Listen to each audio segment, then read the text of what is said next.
mga bay. So malinis na talaga siya. Ito po yung sinasabi ko sa inyo na pwede na siya ibalik. Goods na siya, goods.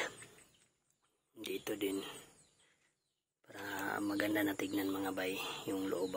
So ipalabas natin lahat tong dapat natin ilabas. Kasi ipasok na natin yung pwede natin ipasok na mga bay. Let's go. Mga bay, naikabit na natin yung mat.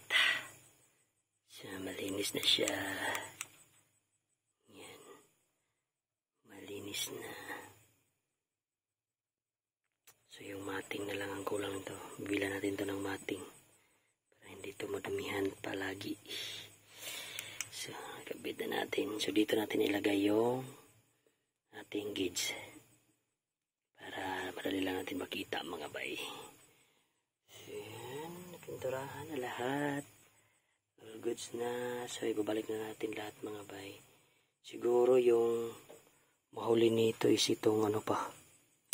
Hindi pa natin may kabit kasi yung seat belt pala dito. Uy, baka makalimutan natin yung seat belt dito ba. May seat belt pa dito na ilagay mga bay. So, linisan muna natin yung seatbelt mga bay bago natin isalpak dito. So, lagyan na natin ng tawag dyan, upuan para pwede natin magamit mga bay. Let's go mga bay. Sa wakas, na-assemble na. So, ibalik na natin. So, yung mating na lang, yung kulang dito. May mating to na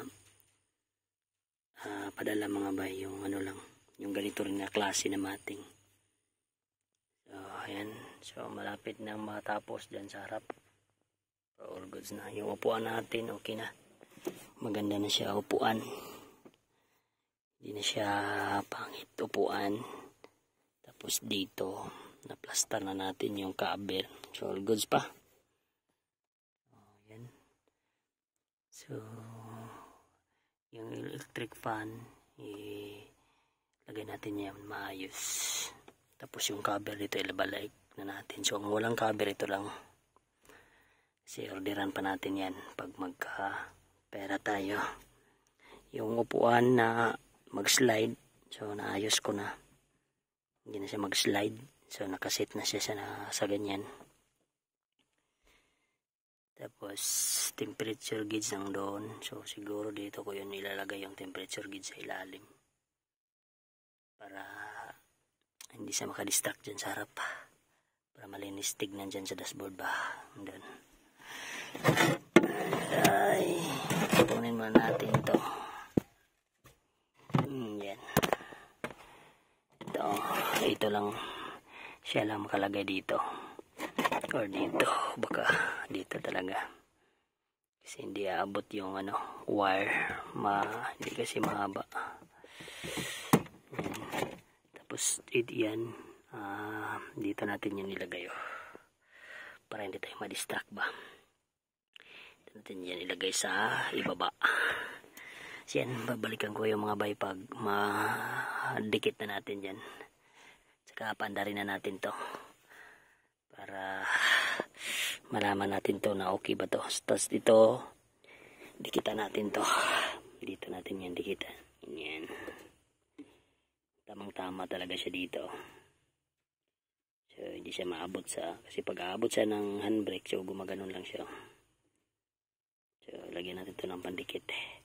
Para all goods mga bay. Ayan, babalikan ko yung mga bay. Let's go. Yung mga bay, mabibiyahin na natin ito ngayon sa Valencia. So, nagtubil tayo ng 500 dati. Ito lang yung bars, so parang 2 bars lang. Kaya magputubil tayo ulit ng 500. Yan, pag po yung tambutso natin ng all goods. Maganda. Tapos may tubig po.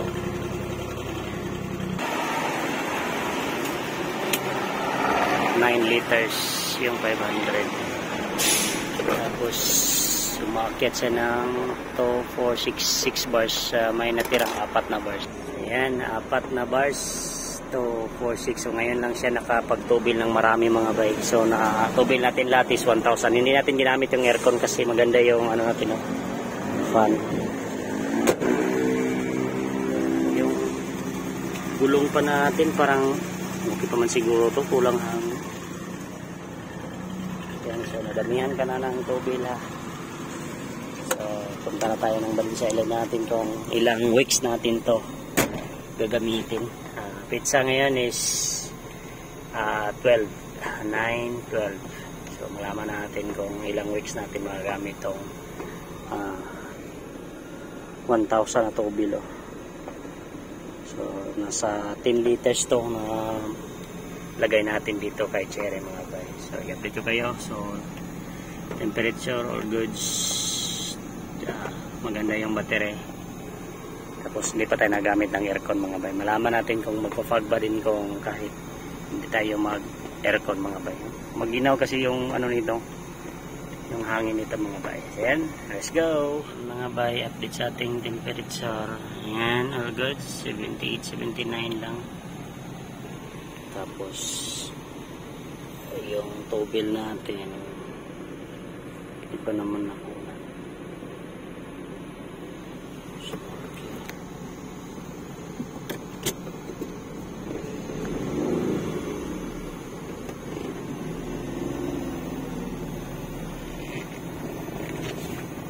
Dito muna tayo magtambay.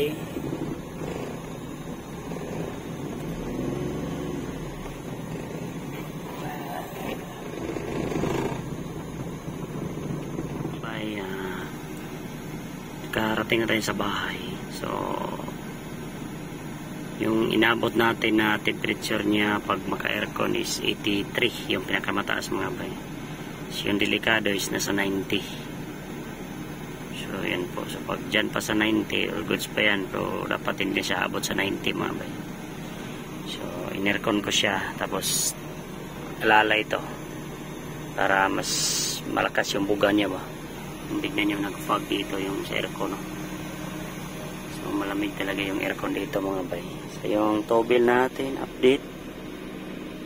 Yan po, 246. So 6 bar din. So hindi siya gumagalaw. So 1,000 yung natubil natin. So tignan natin 10 liters. Tignan natin kung ilang weeks natin magagamit to. Gabi-gabi lang ito magagamit natin at saka yung pag-uulan lang ba na time. Yan lang. So yun na siguro ang ating update ni Cherry mga bay. So at least kampante na tayo. Kahit walang speedometer, walang problema yan. Kasi bibilan pa natin to ng bago. At saka yung cover dito mga bay, na-order na natin. So tayo. Ito mga bay, ang mahal pala nito, isang seat nito 1,000 plus, putik. Tapos yun, nasira na pala na to. Pero sira na talaga to mga bay. So ito na lang ang natira. Siguro hindi ko na to bilihan. Ito na lang yung tatanggalin ko. Tapos diskartehan ko na lang dito. Ayan lang para all goods mga bay. So yan siguro. So let's go.